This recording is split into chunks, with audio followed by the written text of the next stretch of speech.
자, 쉽지 않은 주제지요. 이제 결혼과 가정. 제가 주로 하고 다니는 이런 특강들은 아직 결혼 안 한 대상들, 혹은 결혼을 했는데 결혼 안에 의미를 못 찾고 있는 중년들, 뭐 이렇게 타겟이 정해지는데, 이곳에는 우리 청년들도 계시고, 이제 인생에 결혼이 무엇인지에 대해서 스스로 정의를 하실 수 있는 그러한 우리 중년 혹은 노년 이렇게 다 계십니다. 자, 성경에서 이야기하는 결혼 그리고 가정이 무엇인지에 대해서 조금 하나님의 말씀을 우리가 의지해서 좀 한번 살펴보고자 합니다. 그래서 우리가 지금 우리에게 필요한 말씀일 수도 있고요, 혹은 여러분들의 자녀들에게 전달하셔야 될 말씀일 수도 있습니다. 그래서 함께 같은 마음으로 주님의 말씀 안에서 결혼과 가정이 무엇인지 좀 살펴보고자 합니다. 잠시 기도하겠습니다. 아버지 하나님, 은혜를 감사합니다. 하나님께서 이 세상에서 가장 아름답게 세워놓으신 결혼과 가정을 하나님, 이제 주의 말씀을 통해서 우리가 다시 한번 깨닫고 하나님께서 세우고자 하는 그 아름다움을 하나님 저희가 회복하고자 합니다. 이 시간 성령 하나님께서 우리를 하나로 묶으셔서 말씀 앞에 겸손히 서는 자들 되게 하여 주시옵소서. 모든 말씀 예수님 이름으로 기도합니다. 아멘. 오늘 짧은 시간에 결혼은 무엇인가? 아니면 결혼은 왜 해야 되는가? 결혼의 목적이 무엇인가? 이런 어떤 원리적인 이야기와 부부싸움을 성경적으로 하는 방법. 이제 앞으로 여러분들이 이제 이룰 가정에서 부부싸움을 성경적으로 하는 방법, 뭐 이런 것들 저희가 좀 아주 원리적인 것에서 아주 실천적인 것까지 좀 함께 좀 살펴보고자 합니다. 자, 결혼을 요즘은 이제 결혼이라는 거 앞에다가 이상한 단어들을 붙이기 시작하죠. 비혼, 졸혼, 뭐 이런 단어들을 붙이기 시작합니다. 그러면서 결혼을 마치 졸업할 수 있고, 혹은 결혼이 마치 선택인 것처럼, 뭐 요즘 이제 유행가들을 보니까 연애는 필수고 결혼은 선택, 뭐 이런 것들이 아주 너무도 자연스러운 것처럼, 결혼이 마치 선택인 것처럼 이야기를 하고 있습니다. 그 이유는 뭐냐면 결혼이 무엇인지를 모르는 거예요. 그런데 그 앞에다 자꾸 뭔가를 붙이고 있습니다.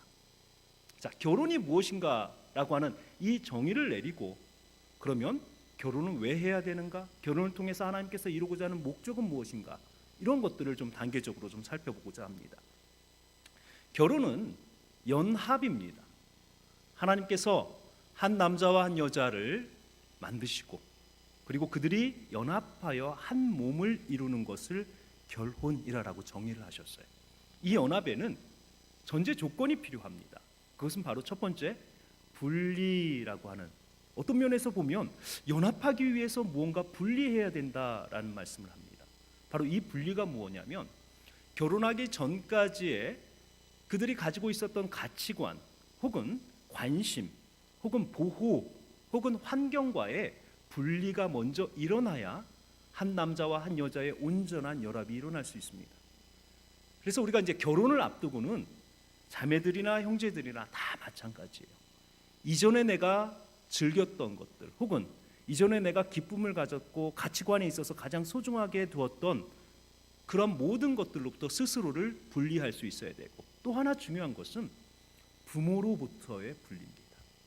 그러니까 요즘 저희가 이제 젊은 가정들을 상담을 해보면 사실 이 둘의 문제라기보다는 항상 양가의 문제가 이들의 갈등을 항상 일으킵니다. 그러니까 이 자녀를 분리시키는 것, 이것이 사실은 자녀들이 행복하게 살아갈 수 있는 굉장히 중요한 길이고, 성경에서도 부모를 떠난 자가 아내와 남편과 연합할 수 있다라고 이야기를 합니다. 이것은 단순하게 공간적 떠남이 아니고 감정적으로도, 혹은 중요한 결정을 내릴 때도 항상 이제는 이 둘이 연합하여 하나님이 원하시는 결정들을 내려지는 하나님의 한 몸으로서 이루어져가는 과정이 필요하다라는 거예요. 요즘 젊은 친구들이 결혼을 한 다음에는 무슨 문제가 생기면 가장 먼저 엄마한테 전화해요. 엄마, 남편이나 아내나 다 엄마 이러는데 어떻게 해야 돼? 이러고 이제 전화를 하고 있으니까 양쪽에서 무언가 의견이 내려왔을 때 이게 내 의견이 아니고 우리 집안의 의견인 거예요. 내가 집안의 대표 선수가 돼서 이 가운데에서 시어머니의 의견이 나오고 친정어머니의 의견이 나왔는데 내가 여기서 지면 친정이 지는 거예요. 내가 지는 게 아니고. 이러니까 이 둘이 무언가 타협하고 조금씩 맞춰가는 과정들이 오히려 양쪽 집안의 이야기들이 한 가정에서 하나의 어떤 그 전쟁터를 만들기 시작하는 겁니다. 그들이 서로 논의하고 상의하고 실수할지라도 분리해 줄 수 있어야 돼요. 가정은 분리가 돼야 그 다음에 연합이 이루어지는 것입니다. 자, 이제는 연합이라고 하는 것은 남편과 아내의 연합으로 흘러가는데요. 이 연합에는 단계가 있습니다. 처음부터 남편과 아내가 정신적으로 다 연합이 될 수 없어요. 왜냐하면 이미 오랜 세월을 다른 곳에서 살아왔고 다른 가치관을 가지고 살아왔습니다. 그래서 하나님께서 이 연합을 위해서 만든 것이 육체의 연합입니다. 그래서 성이라고 하는 부부 관계를 통해서 남편과 아내는 조금씩 서로에 대해서 알아가는 거예요. 그래서 첫 남편과 첫 아내인 아담과 하와가 아담이 하와를 알았다라고 하는 표현을 사용하면서 그리하여 하와가 임신하여 가인을 낳았다라고 하면서 사실 부부 관계를 설명하는 첫 번째 단어가요. 성경에 쓰인 첫 번째 단어가 야다라고 하는 안다라고 하는 단어. 근데 이것은 단순하게 지식으로 아는 것이 아니고 전인격적으로 한 대상을 아는 단어입니다. 자, 이 부부 관계의 알매 과정에 반드시 필요한 게 부부간의 성적인 연합이라는 것입니다. 그래서 육체적 연합을 통해서 정신적인 연합들을 이루어 갈 수 있도록 만드는 거예요. 그러니까 교회는요, 어떤 면에서 보면 제가 강의를 하러 다니면서 교회에서 부부간의 성 이런 이야기를 합니다. 그러면 이제 조금 연세 드신 분들 아유 강단에서 무슨 부부관계를 이야기를 하고 이렇게 하시는 거예요. 근데 사실은 하나님께서 가장 먼저 세워놓으신 질서가 부부간의 관계이기 때문에 교회는 가르쳐야 됩니다. 부부간의 성이라는 것이 무엇이고 성을 통해서 하나님께서 이루고자 하는 것이 무엇인지를 사실은 교회에서 가장 먼저 가르쳐야 되는 것입니다. 자, 이렇게 연합이라고 하는 것이 결국 결혼의 정의거든요. 그런데 이 연합을 이루어지는 어떤 그 과정을 보면 젊은 부부들이 세 타입으로 나눕니다. 자기 자신들의 만남을 이야기를 하는. 첫 번째 타입은 우리는 우연히 만났어라고 하는. 이런 이야기는 조금 서로 사이가 안 좋아지면 그때 내가 그곳에 안 갔어야 되는데 우연히 너를 만났어. 뭐 이렇게 나가는 거예요. 여전히 사이가 좋은 부부들은 혹은 커플들은 운명이야. 우리는 운명이야. 이렇게 이야기해요. 너와 나의 만남은 운명이야. 그런데 운명을 요즘은 이제 바꾸려고 자꾸 하는 거죠. 시간이 지나면 운명은 개척하는 거야. 뭐 이러면서 운명을 이제 바꾸고자 하는 거예요. 가장 성경적인 부부 혹은 한 남자와 한 여자의 만남의 가장 성경적 원리는 주권입니다. 그러니까 모든 한 남자와 한 여자의 만남은 하나님의 주권입니다. 이걸 고백할 수 있어야 돼. 이게 이제 결혼에 있어서 가장 첫 번째 단계예요.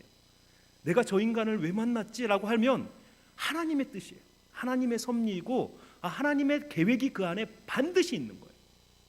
그러니까 이 주권이라는 것이 이 고백이 왜 필요하냐면요. 인생을 살다 보면 부부라는 것이 항상 좋은 것이 아니고 그 안에 많은 고통들이 있고 많은 어려움들이 있습니다.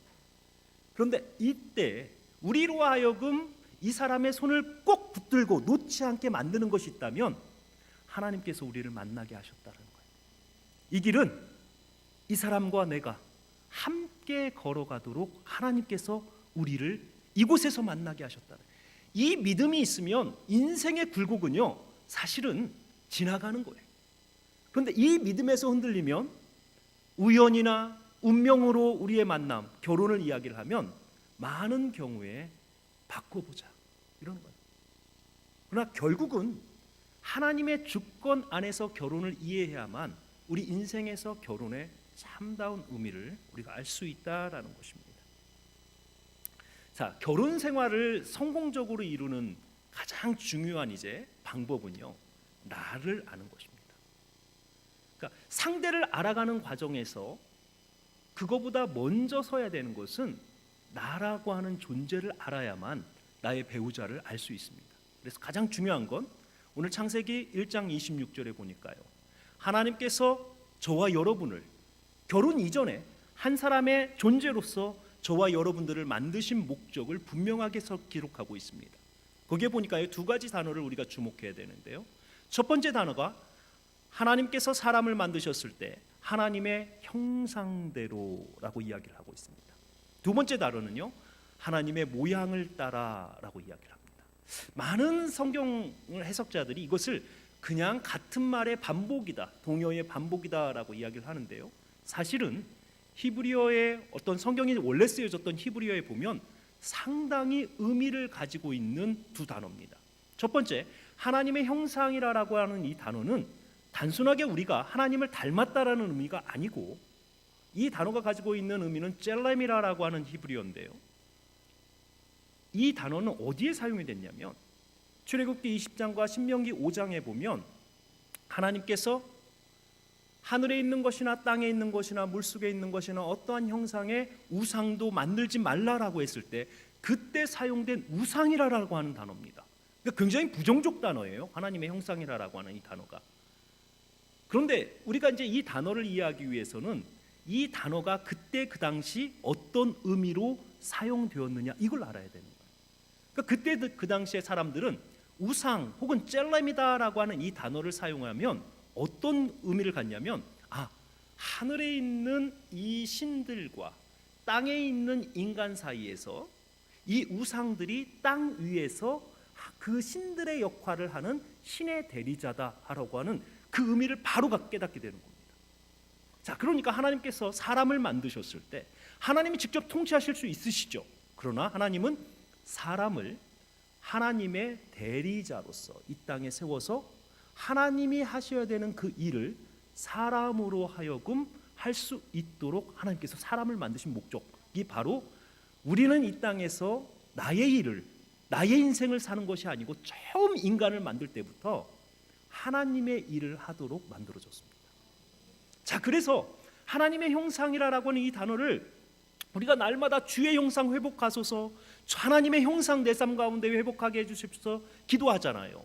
사실은 여러분들이 서 있는 그 모든 자리가 다 하나님이 일하시고 싶은 자리여서 여러분들을 만드신 거예요.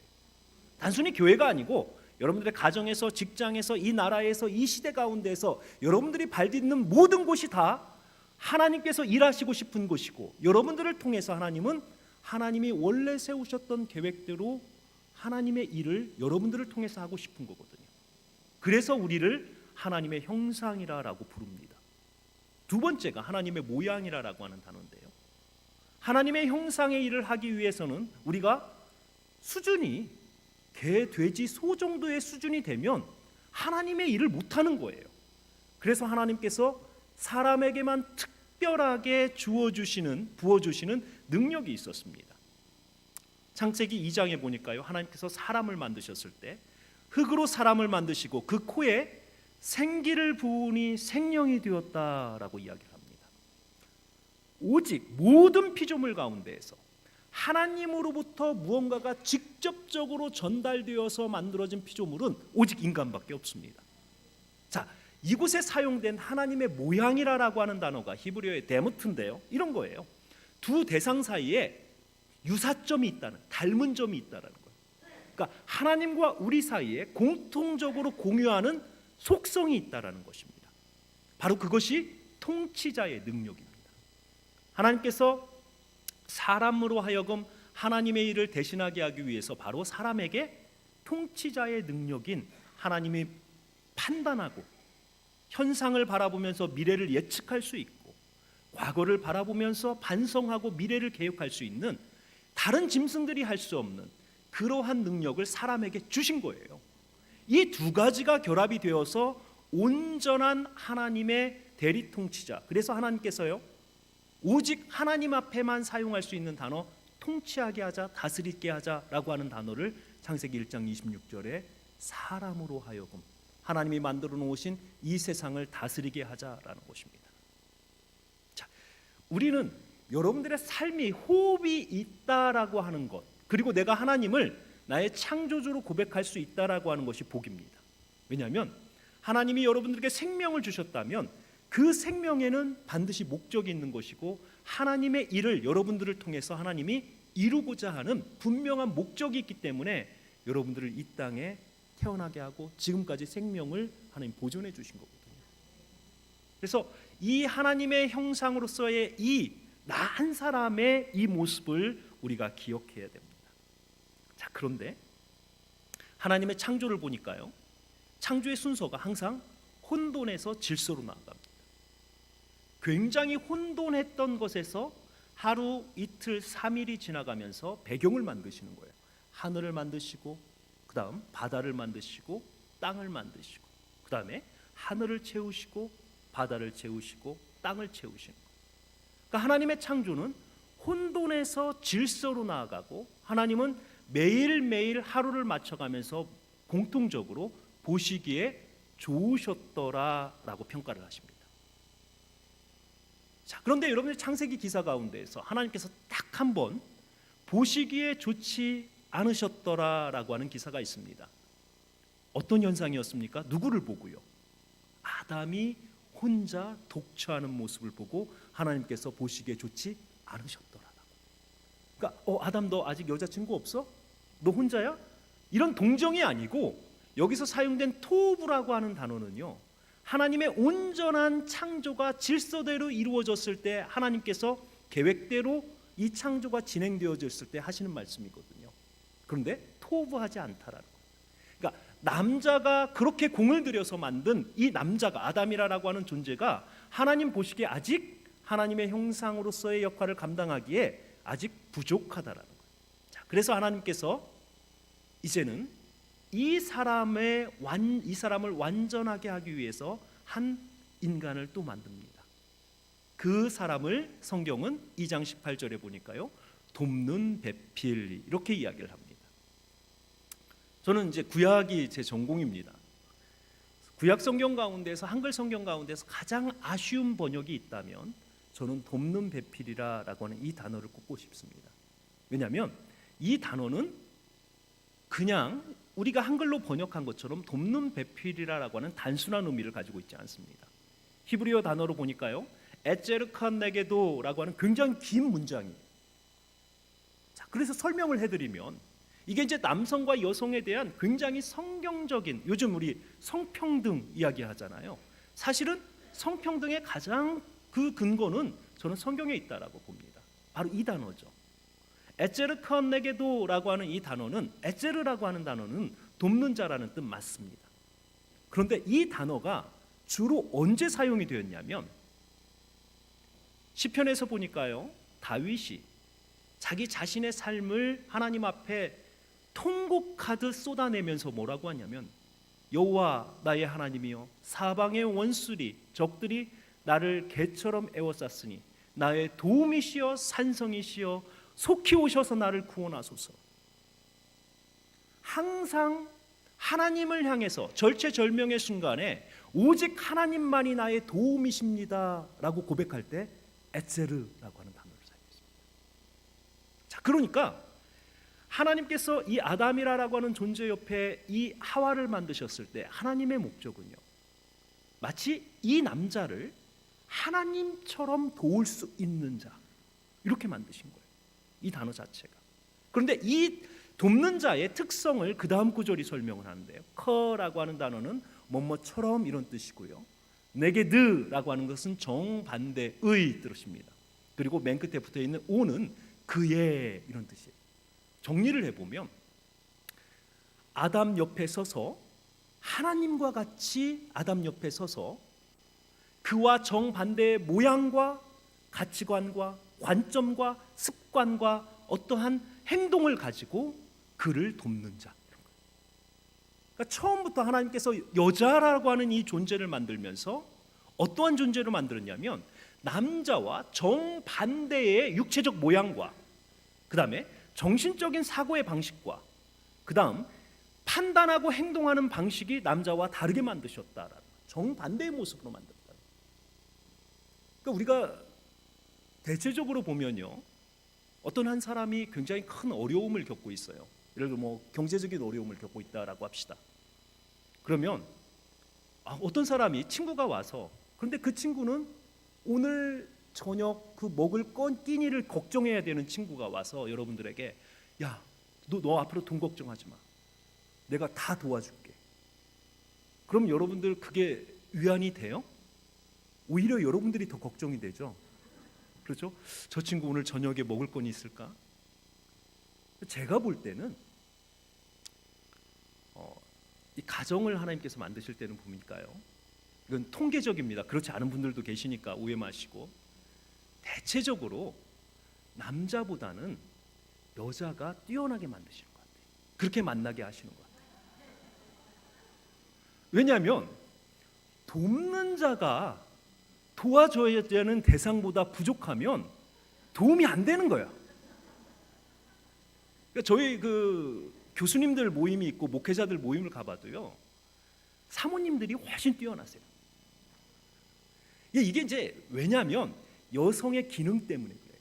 여성의 기능이 어떤 기능이냐면 여자를 만들면서 에체르라고 하는 이 기능이 하나님이 사람을 돕는, 아담을 돕는 기능과 하나님의 백성을 돕는 기능과 같은 기능인데요, 정반대의 모습을 가지고 돕는다라고 하면서 여자의 이름을, 히브리어로 남자의 이름은 이쉬입니다. 이쉬. 여기서 이제 발음을 세게 하시면 안 돼요. 그냥 이쉬 이렇게 발음하시고, 여자의 이름은요, 히브리어로 이샤입니다. 맨 끝에 전치사라고 붙는 r을 하나만 더 붙이면 이쉬에다가 r을 붙이면 이샤예요. 이게 이제 여자라고 하는 이름이에요. 자, 성경에 보면 남자로부터 나왔으니까 여자니라, 한국말로는 안 맞아요. 그런데 이슈에서 나왔으니까 이슈아니라, 이건 히브리어에서 너무 잘 맞아요. 왜냐하면 맨 끝에 붙어 있는 아가 뭐뭐로부터 이런 뜻입니다. 자, 그래서 하나님께서 남자와 여자를 만들면서 어떻게 만드셨냐면 원래 한 몸인데 그 몸 안에서 가장 중요한 부분을 꺼내십니다. 성경에는 뼈와 살을 취하여라고 되어 있지만요, 아담은 뭐라고 고백을 했냐면 내 뼈들 중에 뼈요 살들 중에 살이다 라고 이야기를 합니다. 자, 이 표현이 히브리어에서는 어떤 표현이냐면 King of Kings, Lord of Lords, 만왕의 왕, 만유의 주. 그러니까 히브리어는 최상급이 없습니다. 그래서 최고, 뭐 짱 이런 표현을 하려면 같은 단어 두 번 사용하는 거예요. 그래서 뒤에다가는 복수를, 앞에다가는 단수를, 그러면 최고 이런 뜻이에요. 내 뼈들 중에 최고의 뼈요, 내 살들 중에 최고의 살이 바로 당신입니다라는 거예요. 그러니까 이건 아담의 고백이거든요. 그러니까 하나님께서 아담으로 하여금 그 하와를 앞에 딱 세워놓고 첫 번째 하게 하신 말씀이 와, 죽이네, 뭐 이런 거 아니고 이런 거예요. 이제 당신 없으면 나는 아무것도 아닙니다. 제가 6주에 한 번씩 결혼 예비학교에 가서 200쌍들에게 성경적 결혼 이 강의를 합니다. 그러면 프로포즈 할 때, 그때는 이제 프로포즈 안 한 친구들이 있습니다. 그러면 가장 성경적 프로포즈가 이거다. 당신이 내 뼈들 중에 뼈요 살들 중에 살입니다. 그 고백은 이제는 당신 없으면 나는 본질이 빠져나갔으니까 아무것도 아닙니다, 이런 뜻이거든요. 하나님께서 원래 한 몸이었던 존재를 둘로 나누셔서, 그런데 나누는 그 순간에 전혀 다른 존재, 오히려 정반대의 존재로 만드시는 거예요. 그래서 이 둘이 연합함으로 서로가 서로에게 도움이 될 수 있는 존재로 만드시는 거예요. 자, 그래서 하나님의 굉장히 큰 창조의 비밀이 뭐냐면 여자라고 하는 이 이름 안에 그 기능이 다 담겨 있습니다. 그러니까 히브리어의 가장 큰 특징은 이름에다가 인생을 넣는 거예요. 여러분, 야곱이라고 하는 사람의 그 이름 자체가 야카브라고 하는 단어에서 오는데요, 구분자, 움켜쥐다, 굽다 이런 뜻이에요.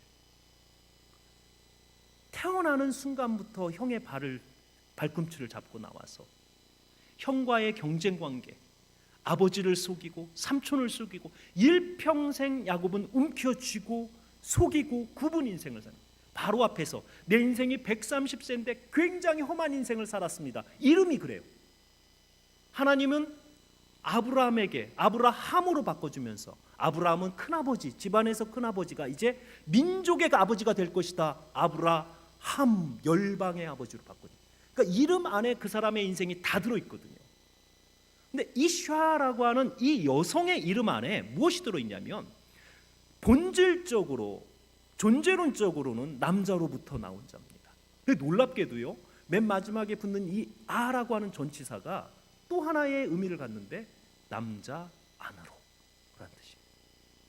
그러니까 하나님께서 남자와 여자를 따로 창조하셨을 때 그 다음에 이들이 본질적으로는 여자가 남자 안으로 다시 돌아와야 되는 존재다. 그래서 여성의 역할이 뭐냐면 남자로 하여금 방향을 알게 하는 거예요. 여성은 결혼을 하는 순간에 여성은 기능이 뭐냐면 사실은 가정의 중심이에요. 보이지 않는 중심입니다.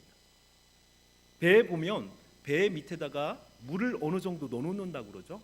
그래서 배가 이렇게 흔들려도 이 물 때문에 배가 뒤집어지지 않도록, 저는 가정의 어머니들, 가정의 아내들은 바로 이 배 밑에 있는 중심을 잡고 있는 이러한 물들이라고 봅니다. 그래서 여성은 하나님께서 처음부터 만드셨을 때 남자로부터 이끌어내어서 혹은 남자 안으로 들어가서 이 남자 혹은 이 남자로부터 형성되는 이 가정의 중심을 잡도록 하는 거예요. 그러니까 이건 역사 가운데에서 이미 증명된 하나의 원리가 있다면 기도하는 아내, 기도하는 어머니가 있는 집안은요 결코 망하지 않습니다. 이게 이제 여성이 그 가정의 그 자녀들의 방향을 정하고 그 가정의 방향을 정하기 때문에 속도는 다를 수 있어요.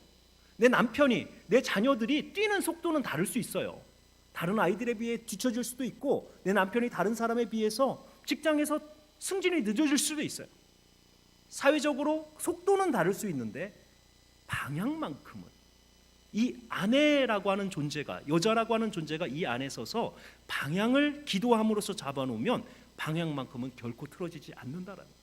그러니까 결과론적으로는 이 여성 아내라고 하는 역할이 굉장히 중요한 역할인 거예요.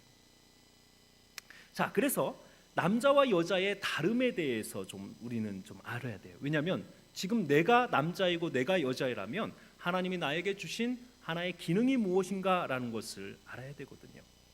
자, 하나님께서 남자와 여자를 한 몸으로 만드시면서 의도적으로 원래 한 몸이었던 존재를 가르십니다. 그래서 남자는요 항상 가슴이 비어 있게 만드는,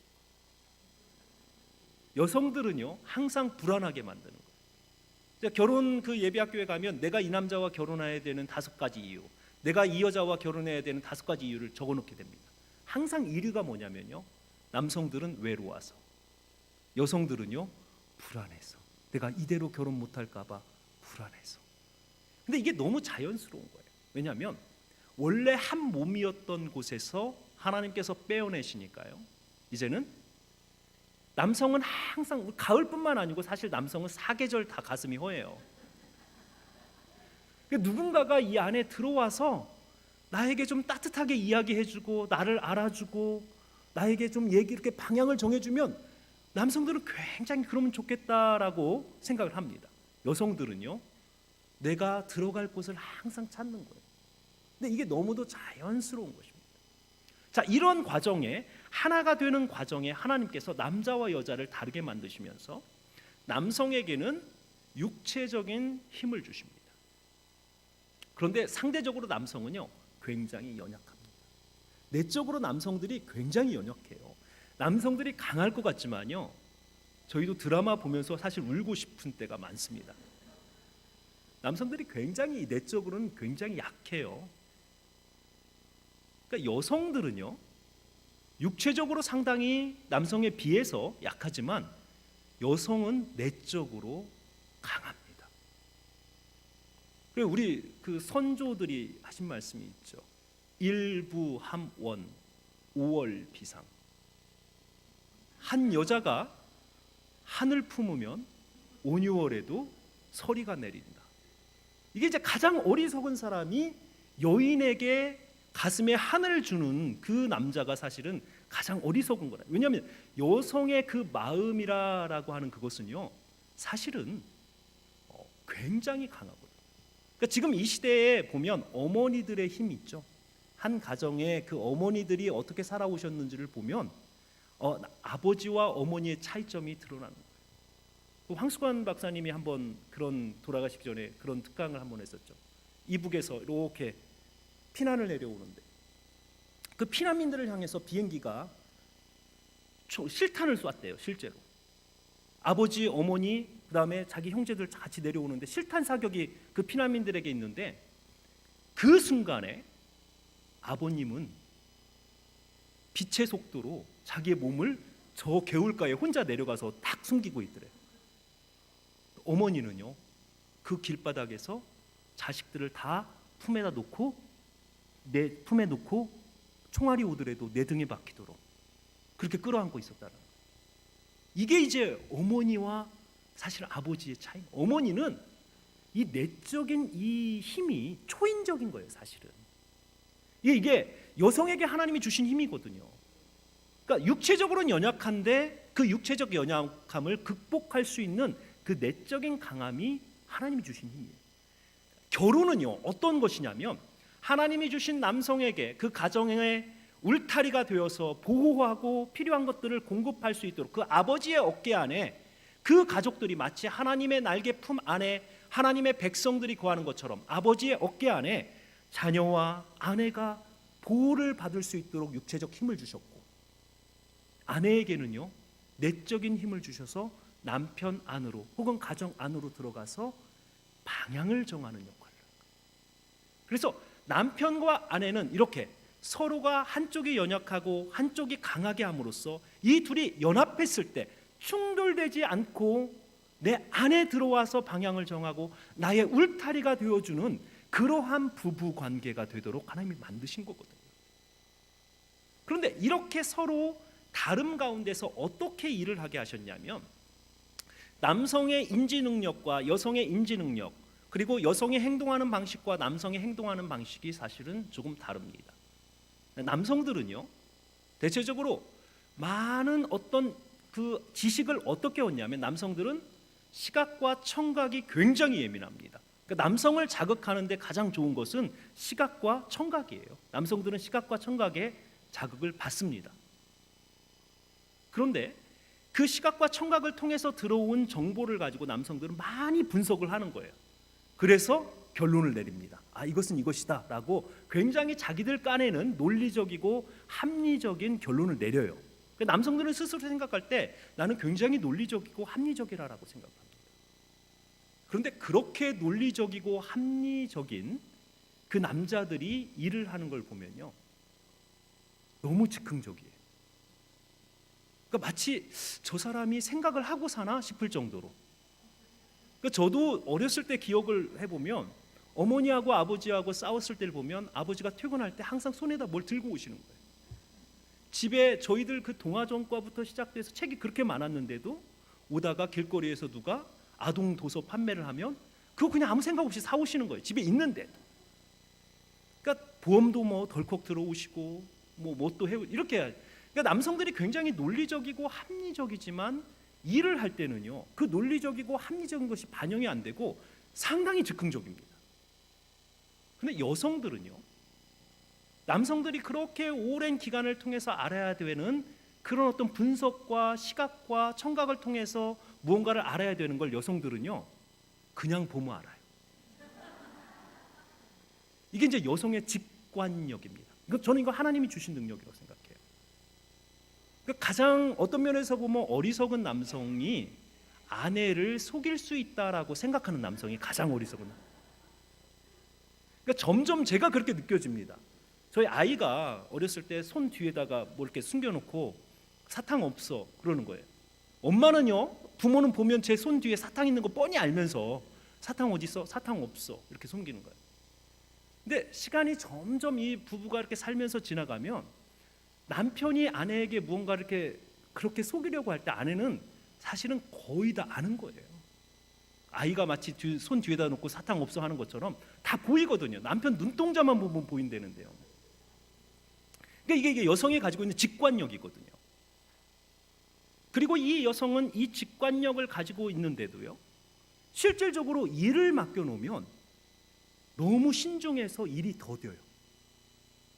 제가 시카고에서 이제 목회를 할 때 교회 교육관 옆에다가 여름 성경학교가 끝나고 창고를 하나 지어야 되는데, 선생님들이 여자 선생님들이 많으셔서 여자 집사님들께 자, 창고를 어떻게 지어야 될지 구조나 규모를 좀 한번 생각해 보십시오.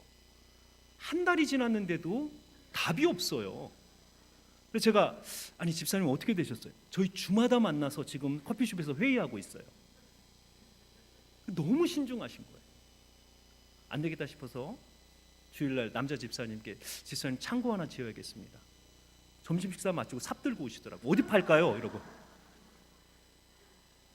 이게 이제 남자와 여자의 어떤 차이거든요. 그런데 자체로 모순이에요. 남성이 그렇게 논리적인 사람이 즉흥적으로 행동하고 그렇게 직관적으로 보이시는 여성분들이 뭐 일을 맡기면 진행이 안 돼. 너무 신중해서. 근데 하나님은요, 이걸 서로가 서로 X자로 만나게 하시는 거예요. 남성의 논리적이고 그 다음에 그 합리적인 어떤 많은 것들을 바라보고 분석하는 그 능력과, 그러나 이를 즉흥적으로 하는 것이 아니고 여성의 신중함이 만나게 하십니다. 그래서 남편이 무언가를 딱 이야기했을 때 여성이 여보 조금만 기다려보자. 당신 방향은 좋은데 생각은 좋은데 조금만 기다려보자. 이렇게 이제 뭔가 신중함이 만나게 하십니다. 또 하나는요, 여성이 굉장히 직관적으로 무언가가 보였을 때, 여보 우리가 이걸 해야 될 것 같아 보일 때 여성들이 대체적으로 너무 신중해서 추진이 안 되는 거예요. 그러니까 그때는 남성의 즉흥력이 긍정적으로 사용되면 추진력이거든요. 그러니까 하나님께서 여성의 어떤 직관력과 남성의 추진력이 만나게 하신 거예요. 그래서 서로가 서로에게 가지고 있는 약점들이 상호 보완될 수 있도록 하나님은 남자와 여자를 서로 다르게 만드셨어요. 그래서 서로가 필요하게 만드신 거예요. 내가 온전하면 사실 저 사람이 필요하지 않은 거예요. 내가 부족하니까 나의 부족함을 채워줄 누군가가 필요한 거거든요.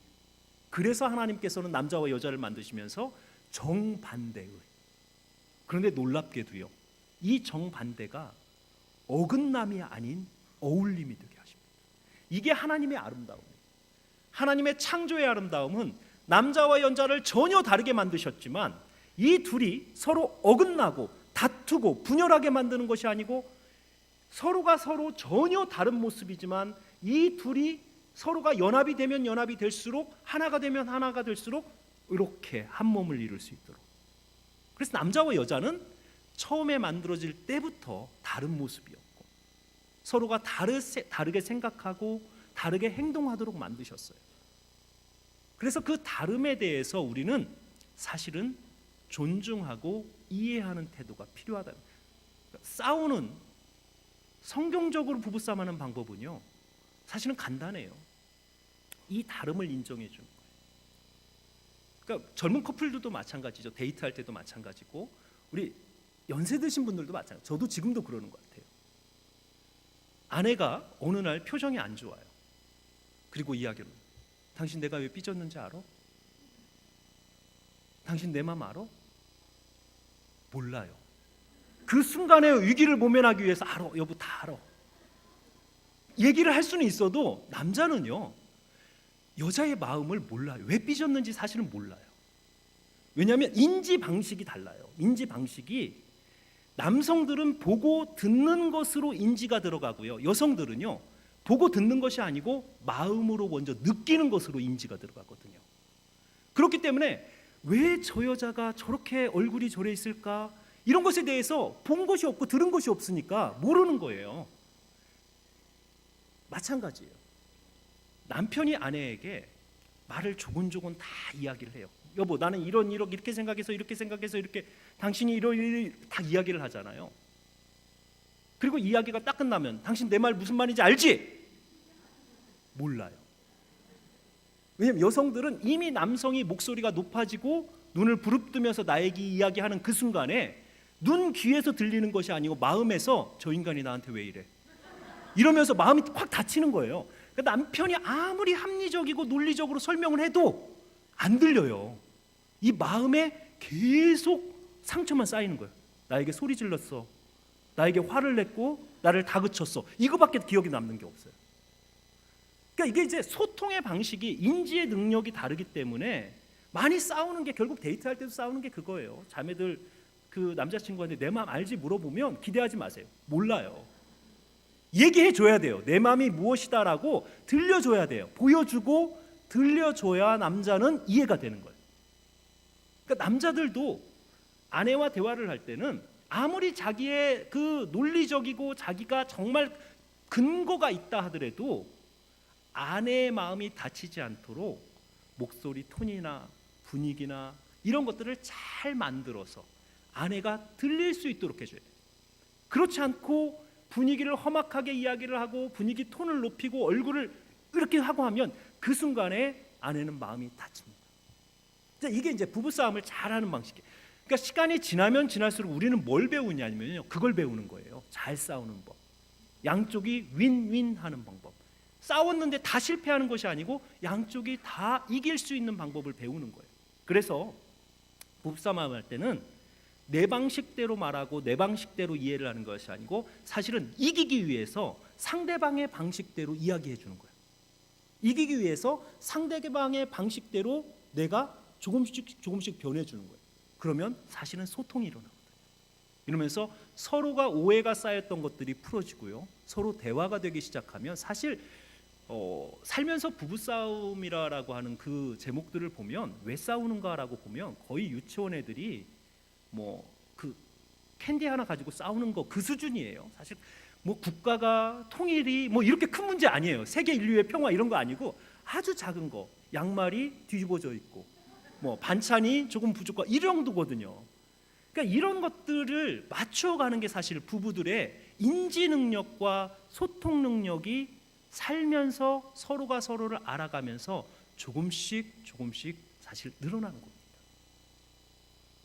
자, 이제는 우리가 성경 안에서 저 목사님 참 이론적으로는 좋으신데 나는 왜 안 될까라고 하는 얘기예요. 저대로 왜 안 될까? 바로 죄 때문에 그렇습니다.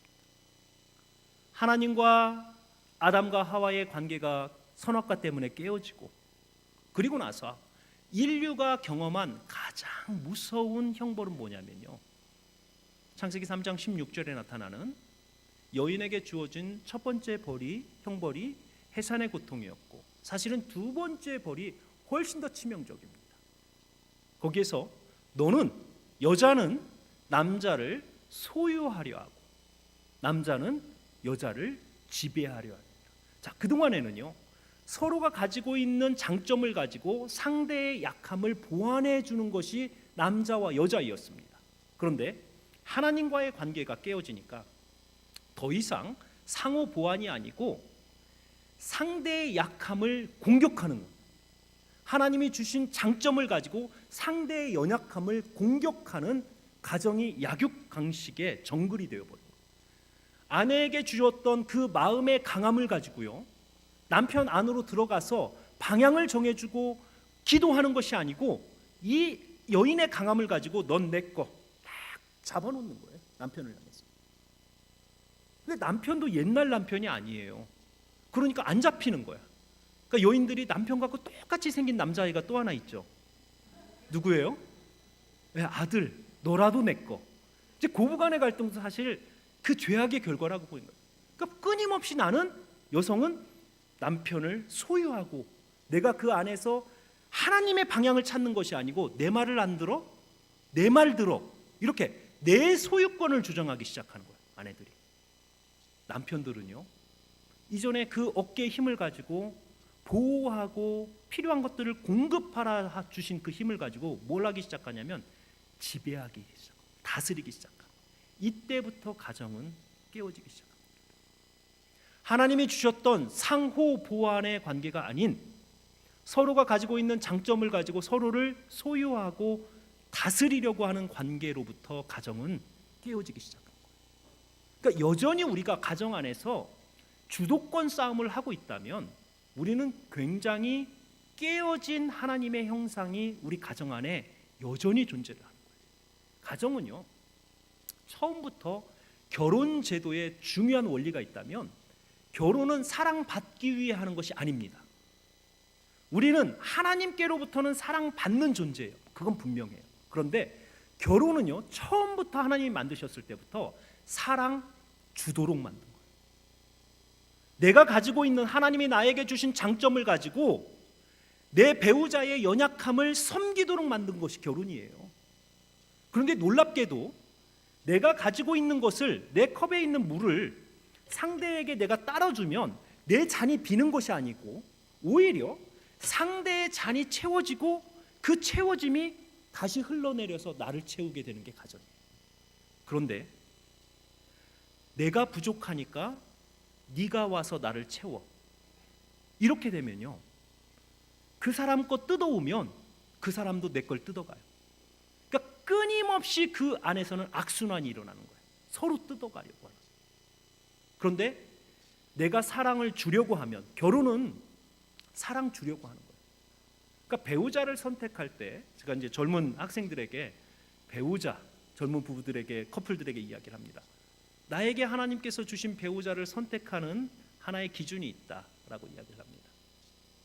많은 현대 그 젊은이들은요, 자기의 이상형을 쫙 세워놓고 그가 가지고 있는 것을 내가 뜯어먹고 어떻게 하면 살아볼까라고 하는 그 기준에, 그러니까 키도 좀 커야 되고 집안도 좋아야 되고 뭐 연봉도 좀 높아야 되고 자매는 얼굴이 예뻐야 되고 뭐 이렇게 딱 나타나요. 내가 요리도 잘해야 되고 뭐 이렇게 나타나는 것. 그것은 정말 성경적 기준이 아니에요. 정말 성경적 배우자를 바라보는 관점은 이거예요. 그 사람이 연약한 부분이 보여요. 그런데 그게 싫지 않은 거야. 죽어도 싫은 사람은 아니에요. 죽어도 싫은 사람은 그 사람 내 짝 아니에요. 그런데 엉성해 보이고 허술해 보이는데 그 사람의 그 연약한 부분이 싫지 않고 내가 가서 그것을 채워주면 우리가 좀 더 멋질 것 같아요. 하나님 보시기에 좀 더 멋있을 것 같고 아름다울 것 같아요. 이런 사람이 하나님께서 붙이시는 배우자입니다. 그리고 이런 결혼이요, 일평생 서로가 서로를 돕고 사랑하는 관계가 되는 거예요. 내가 무언가를, 그가 가지고 있는 것을 덕보려고 하는 결혼, 그가 조건이 좋고 가진 것이 많아야 되는 어떤 그런 결혼들은 그게 영원하지 않거든요. 그랬을 때 그 사람의, 더 이상 그 사람이 존귀해 보이고 소중해 보이지 않아요. 왜냐하면 내가 얻고자 하는 것이 없기 때문에. 그런데 그 사람의 연약함이 보이고 내가 채워줬을 때 우리가 하나님 앞에서 온전함을 이룰 것 같은 이 결혼은요, 끊임없이 내가 주어도 행복한 거예요. 그리고 내가 사랑을 주면 줄수록 그 사랑이 넘쳐서 나에게 오는 거예요. 그러니까 가정이, 연약함이 채워지기 시작하니까요, 이 가정이 점점 온전한 모습으로 나아가기 시작합니다. 그러니까 결혼은 중요한 원리가, 첫 번째 원리가 있다면 첫 번째 원리는 하나님의 주권이고, 두 번째 원리는 결혼은 사랑 주려고 하는 거예요.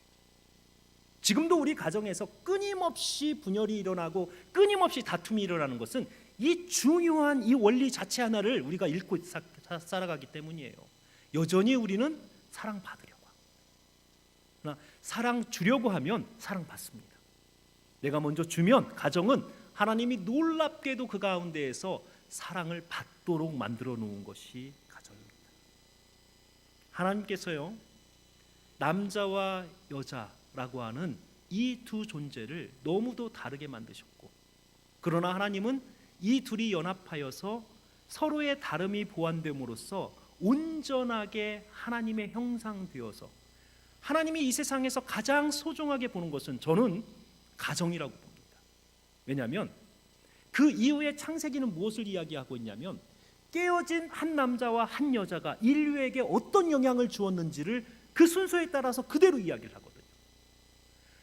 하와인 그 어머니가 남편을 소유하려 하나 소유되지 않았을 때 가지고 있었던 그 시기와 질투, 아담이 폭력을 가지고 이제 아내를 다스리기 시작하면서 그 가운데 일어났던 이 폭력이 누구에게 그대로 전달이 되었냐면 그의 아들 가인에게 그대로 전달이 됩니다. 자기의 동생 아벨의 제사는 드려지는 것을 보고, 그러나 자기의 제사를 하나님께서 기쁘게 받지 않는 것을 보고 시기하고 어머니의 마음으로 시기하고 질투하고 아버지의 폭력을 가지고 그 아벨을 죽입니다.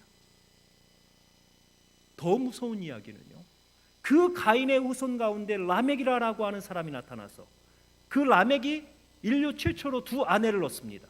성경은 분명히 한 남자와 한 여자가 연합하여 한 몸을 이루 한 강조가 되고 있는데, 한 남자가 두 아내를 얻어서요 자랑을 하고요, 한 소년이 자기를 침으로써 내가 그 소년을 죽였노라, 가인의 벌이 7배라면 라멕의 벌은 나의 벌은 77배노라.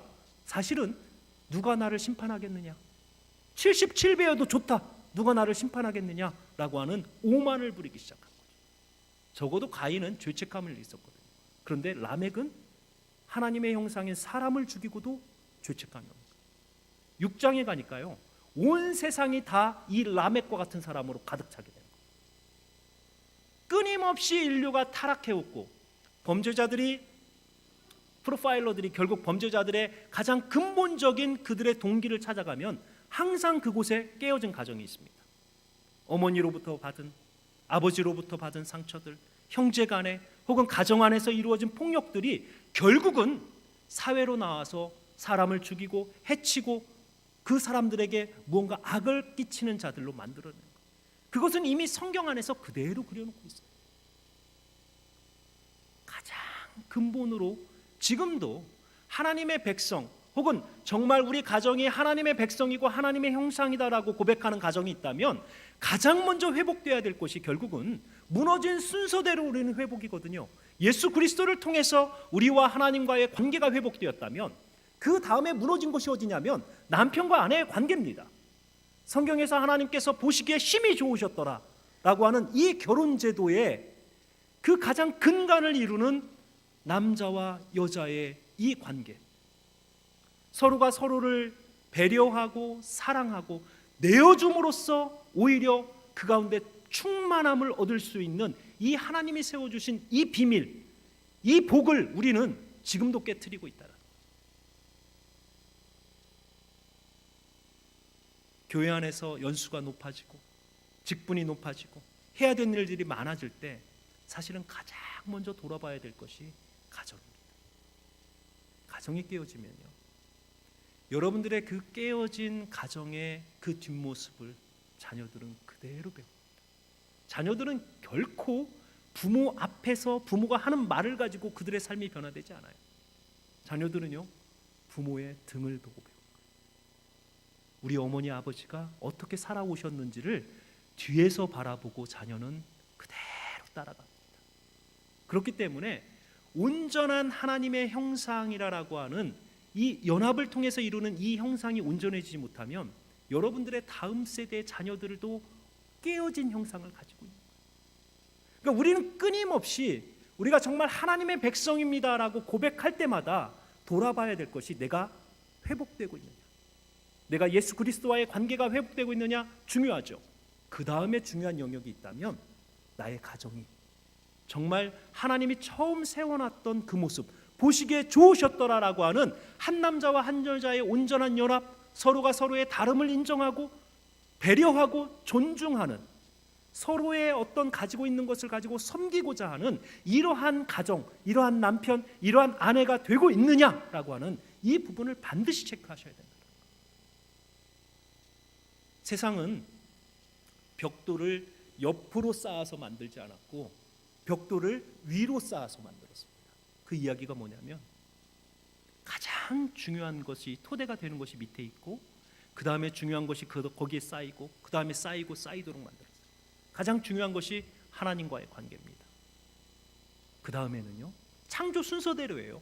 한 남자와 한 여자의 관계, 그 다음 거기에서 생성되는 자녀들과 부모와의 관계, 그 다음 가족과의 관계, 그 다음 공동체와의 관계, 이렇게 세상은 쌓여 있어요.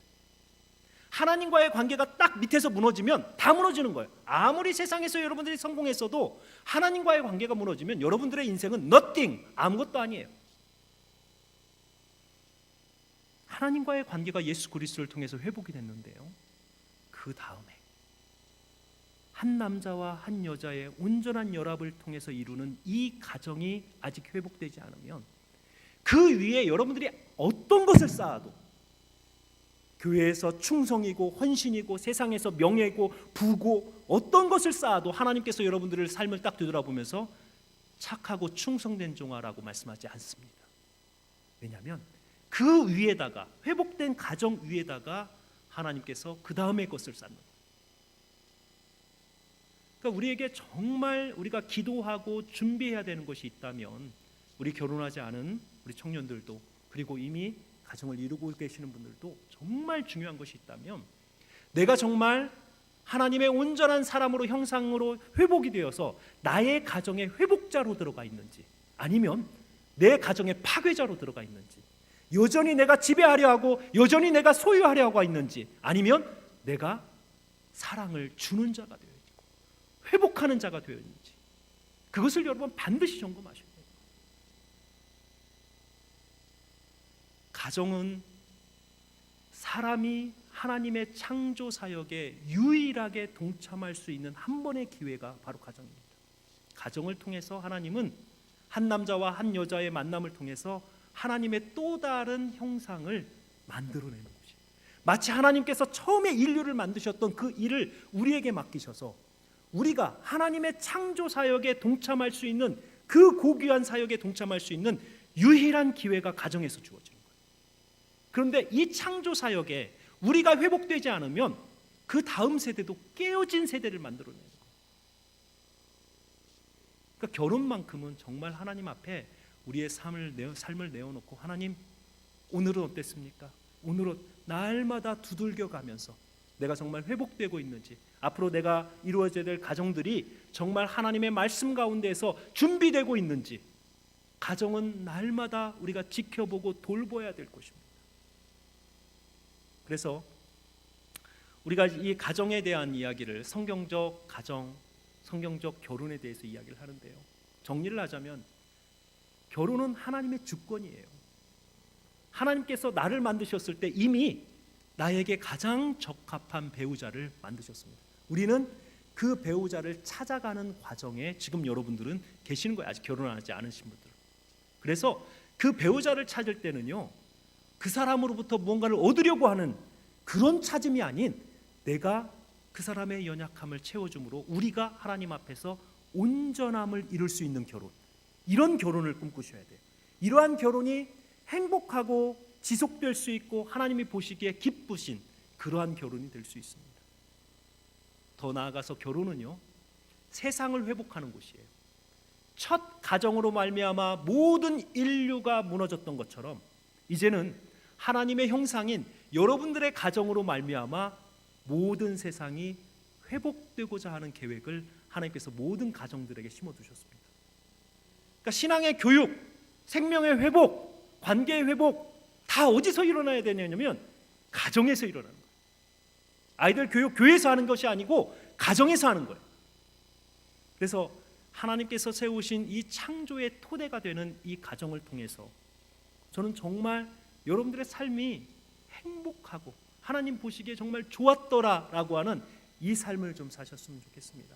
그래서 우리 결혼을 준비하는 우리 형제 자매들은요, 하나님 앞에서 배우자를 위해 기도하십시오. 여러분들의 기준이 아닌 하나님께서 원하시는 그 사람을 찾을 수 있도록 이미 가정 안에서 남편으로서 아내로서 여러분들이 살고 계신다면 여러분들은 여러분들의 삶을 먼저 뒤돌아보시고 내가 이 가정의 회복자인지 파괴자인지를 내가 아버지로서 어머니로서 그 하나님이 주신 성 역할을 잘 감당하고 있는지 확인하셔야 됩니다. 단순히 내 인생의 문제가 아니고 내 지금 이 삶의 문제가 아니고 여러분들을 통해서 하나님은 하나님의 나라를 여러분들의 가정을 통해서 회복하기를 원하십니다. 그래서 가정은 그냥 넘어갈 곳이 아니고 우리 인생에서 정말 날마다 점검하고 점검해야 될 곳입니다. 그래서 가정에서 무너진 곳이 있다면 여러분들 그 무너짐, 그곳을 회복을 위해서 여러분 기도하시고 준비하시고 힘쓰셔야 돼요. 그래야만 그 위에다가 무언가를 쌓았을 때 하나님 보시기에 의미가 있는 것입니다. 오늘 저희가 가정에 대해서 이렇게 좀 짧은 시간에 살펴보았습니다. 사실은 3시간 이상 해야 될 그런 강의인데 짧은 시간에 하다 보니까 앞에 이제 몇 가지 내용들이 좀 빠졌지만 가정에 대해서 정말 우리가 좀 다른 마음으로 좀 다가갔으면 좋겠어요. 그래서 결혼 그냥 하는 게 아니에요. 사명 가지고 하는 거예요. 그리고 나를 통해서 하나님은 이 세상을 회복하길 원하세요. 바로 그러한 목적을 가지고 우리가 결혼을 임하고 우리의 가정을 좀 바라보았으면 좋겠습니다.